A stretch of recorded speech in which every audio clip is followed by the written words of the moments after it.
नमस्कार दोस्तों, आप सबका स्वागत है आर्टिकल इन न्यूज़ सीरीज़ में।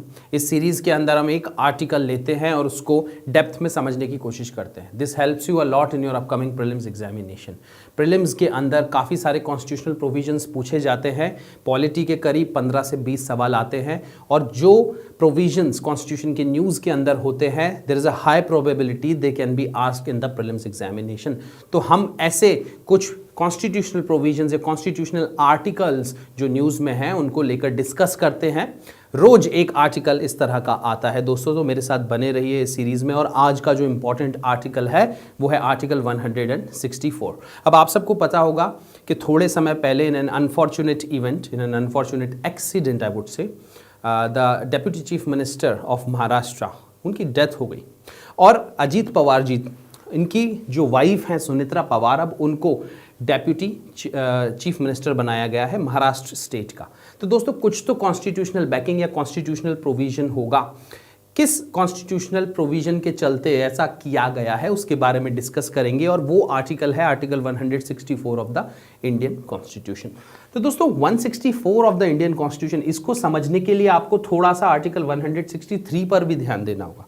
If you see article 163 of the constitution, तो ये क्या बताता है? Council of minister to aid and advise the governor. दो इंपॉर्टेंट बातें करता है, ध्यान से समझने की कोशिश करिए। सबसे पहले तो ये बताता है there shall be a council of minister and that council of minister will be headed by the chief minister in the states. ठीक है, और ये जो काउंसिल ऑफ मिनिस्टर होती है headed by the chief minister is going to aid and advise the governor.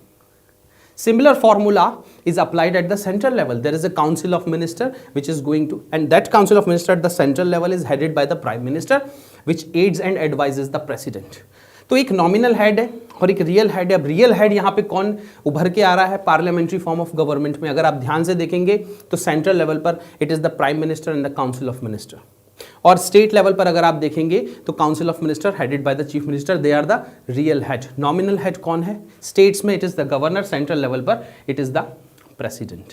तो दोस्तों parliamentary form of government के लिए ये आर्टिकल बहुत ज़्यादा ज़रूरी है, उसको समझना बहुत ज़्यादा ज़रूरी है। आर्टिकल 163, आर्टिकल 163 जो है वो नींव रखता है आर्टिकल 164 की। Article 164 is the continuation of what is given under article 163 of the Indian constitution. तो आज समझते हैं आर्टिकल 164 क्या कहता है। कुछ 4-5 बातें हैं, एक एक कर उस पर ध्यान देंगे। इसका जो टाइटल है आर्टिकल 164 का वो क्या है? Other provisions as to ministers. अब देखिए, काउंसिल ऑफ मिनिस्टर के अंदर कुछ मिनिस्टर्स होते हैं, ठीक है, अलग अलग रैंक के हो सकते हैं। कुछ कैबिनेट मिनिस्टर्स होंगे, कुछ मिनिस्टर ऑफ स्टेट रहते हैं, सेंट्रल लेवल की बात करें तो कुछ डेप्यूटी मिनिस्टर्स रहते हैं। इसी तरह से अलग अलग रैंक के मिनिस्टर स्टेट की काउंसिल ऑफ मिनिस्टर के अंदर भी रहते हैं। तो दोस्तों काउंसिल ऑफ मिनिस्टर और जो इसके अंदर जितने भी मिनिस्टर्स हैं उनसे रिलेटेड कुछ ना कुछ प्रोविजन आर्टिकल 164 में दिए हुए हैं। सबसे पहले क्या है? Appointment of the CM, the chief minister and other ministers. अब अपॉइंटमेंट कौन करता है? Done by the governor. ठीक है, गवर्नर अपॉइंट करते हैं चीफ मिनिस्टर को, and on the advice of the chief minister the other ministers are appointed by the governor. ठीक है, ये ध्यान में रखने लायक बात है।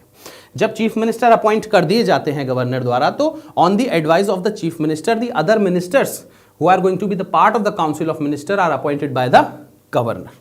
अगला प्रोविजन आर्टिकल 164 का क्या है? Strength of the council of minister. Strength कितनी होनी चाहिए? देखिए, पहले क्या होता था कि स्ट्रेंथ का कोई प्रोविजन नहीं था, but 91st constitutional amendment act 2003 में ये प्रोविजन लाया गया।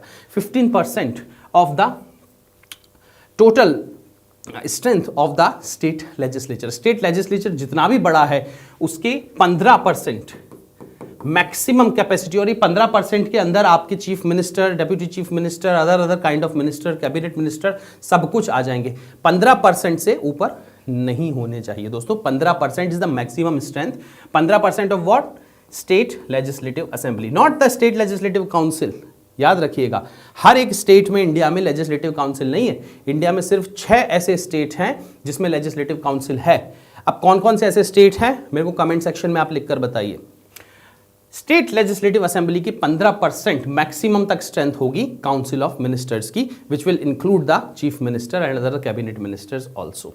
अच्छा, एक बात मैं और बता दूं आपको, डेप्यूटी चीफ मिनिस्टर या फिर डेप्यूटी प्राइम मिनिस्टर जैसा कोई ऐसा पोस्ट होता नहीं है। ये एक पोस्ट है जो हम क्रिएट कर लेते हैं। कोई एक नेशनल लेवल के या स्टेट लेवल पे एक बहुत बड़े स्टेट्समैन है जिनको एक बड़ी पोस्ट देनी है, which is sort of lower than the prime minister or lower than the chief minister but higher than the other cabinet ministers, तो उनके लिए एक पोस्ट बना दी जाती है। तो इसकी कोई मनाही नहीं है, इसके ऊपर कोई रोक नहीं है, कोई लिमिटेशन नहीं है, but at the same time constitution कहीं पर भी इन चीज़ों का डेप्यूटी चीफ मिनिस्टर या डेप्यूटी प्राइम मिनिस्टर का मेंशन नहीं करता है, ये बात याद रखिएगा। तो स्ट्रेंथ कितनी होनी चाहिए? 15%। आगे बढ़ते हैं, disqualified members can't be the minister. अगर मान लीजिए 10th schedule of the Indian constitution जो कि एंटी डिफेक्शन के बारे में बोलता है, उसके तहत किसी भी एक मिनिस्टर को डिस्क्वालीफाई कर दिया गया है। देखिए, सबसे पहले तो आप मेंबर तो होने चाहिए। अगर आप स्टेट लेजिस्लेटिव असेंबली के या काउंसिल के मेंबर हैं तो आप मिनिस्टर बनते हैं, ठीक है। उसका भी एक इंपॉर्टेंट प्रोविजन देखेंगे अभी। और अगर आपका डिस्क्वालिफिकेशन हो जाता है under schedule 10 of the Indian constitution anti defection के तहत, और अगर आप मिनिस्टर हैं तो आपको मिनिस्टर की पोस्ट छोड़नी पड़ती है। क्यों?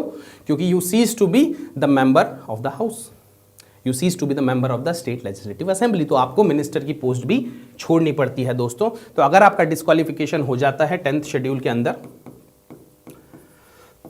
तो you cease to be the minister also.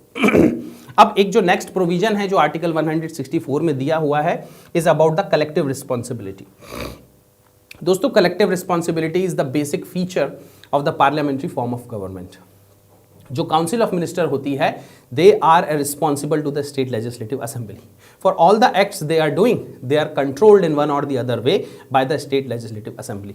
अलग अलग टूल्स से, फाइनेंशियल टूल्स रहेंगे, कुछ डिबेट्स के थ्रू, कुछ डिस्कशन के थ्रू, कुछ डेलिब्रेशन के थ्रू, कमिटीज़ के थ्रू, क्वेश्चन आवर के थ्रू, 0 आवर के थ्रू, जो स्टेट लेजिस्लेटिव असेंबली है, it controls the executive, it controls the the council of minister. और ये कहते हैं इसको, पूरी मैकेनिज्म को, पूरे प्रोसेस को we call as the collective responsibility. अगर आप प्रेसिडेंशियल फॉर्म ऑफ गवर्नमेंट में देखेंगे तो सेपरेशन ऑफ पावर का प्रिंसिपल फॉलो होता है, बट यहां पर कलेक्टिव रिस्पॉन्सिबिलिटी प्रिंसिपल फॉलो होता है पार्लियामेंट्री फॉर्म ऑफ गवर्नमेंट में। दोस्तों, हमने काफ़ी सारे वीडियोस करे हैं प्रेसिडेंशियल फॉर्म ऑफ गवर्नमेंट और पार्लियामेंट्री फॉर्म ऑफ गवर्नमेंट के बीच के डिफरेंसेस के, तो please watch those video to know more about this concept. तो आर्टिकल 164 में कलेक्टिव रिस्पॉन्सिबिलिटी भी मेंशन्ड है। अगला क्या प्रोविजन है? Oath of the office and secrecy. अब ओथ कौन दिलवाता है? ओथ तो गवर्नर दिलवाएंगे। Under the 3rd schedule of the Indian constitution सारे मिनिस्टर्स प्लस चीफ मिनिस्टर की ओथ होती है। और क्या होता है दोस्तों? Salaries and allowances. 2nd schedule of the Indian constitution के अकॉर्डिंग सैलरीज एंड अलाउंसेस रहते हैं सारे मिनिस्टर्स के और चीफ मिनिस्टर के। अब आते हैं उस रूल पे जो सुनेत्रा पवार के ऊपर लागू हुआ है, जिसके थ्रू वो डेप्यूटी चीफ मिनिस्टर बनी है। वो क्या है? ये 6 महीने वाला रूल। देखिए, ये बहुत इंपॉर्टेंट रूल है दोस्तों। You cease to be the minister if you do not make your entry into the state legislative assembly और the state legislative council within 6 month. अगर आपको एक मिनिस्टर अपॉइंट कर दिया गया है तो आपको या तो स्टेट लेजिस्लेटिव असेंबली या फिर स्टेट लेजिस्लेटिव काउंसिल का मेंबर बनना होता है 6 महीने के अंदर अंदर। सेम रूल नेशनल लेवल पर भी फॉलो होता है। If you have been appointed as a minister in the central council of minister, you have to become either the member of the state member of the Lok Sabha or the member of the Raj Sabha within 6 months. अगर आप नहीं बनते हैं so you will cease to be the minister. तो अभी जो यहाँ पर सुनेत्रा पवार को डेप्यूटी सीएम बनाया है, एक मिनिस्टर की पोस्ट दी गई है और एक्साइज और उससे रिलेटेड काफ़ी सारे पोर्टफोलियोज भी दिए गए हैं, तो 6 महीने के अंदर अंदर दोस्तों इनको स्टेट लेजिस्लेटिव असेंबली का या स्टेट लेजिस्लेटिव काउंसिल का मेंबर बनना ज़रूरी है, अनिवार्य है, और else the person loses ceases to be the minister. ये एक बहुत इंपॉर्टेंट रूल है, 6 महीने वाला रूल, आप हमेशा याद करना। कहने का मतलब है, in a parliamentary form of democracy anyone can be made the minister, but that person has to become the member of the state legislative assembly or the state legislative council if the state legislative council exists in a particular state। तो किसी का भी member बनना पड़ता है to continue as the minister. I hope you are getting this. तो दोस्तों, these all provisions are given under Article 164 of the Indian Constitution. Article 163 and 164, they form a very important part of the parliamentary form of democracy. सब कुछ parliamentary form of democracy का इन दोनों articles के through reflect हो रहा है दोस्तों। तो दोस्तों, इस सीरीज़ में आप बने रहिए, आपके आने वाले प्रीलिम्स एग्जामिनेशन के लिए ये बहुत इंपॉर्टेंट सीरीज़ है और इस तरह के और भी वीडियोस हम लाते रहेंगे। वो सारे कॉन्स्टिट्यूशनल प्रोविजंस, वो सारे आर्टिकल्स जो न्यूज़ में हैं उनके बारे में आपको बताते रहेंगे, समझाते रहेंगे, आपकी नॉलेज को डीप करते रहेंगे। Thank you very much for joining me in this video. Have a nice day and जय हिंद।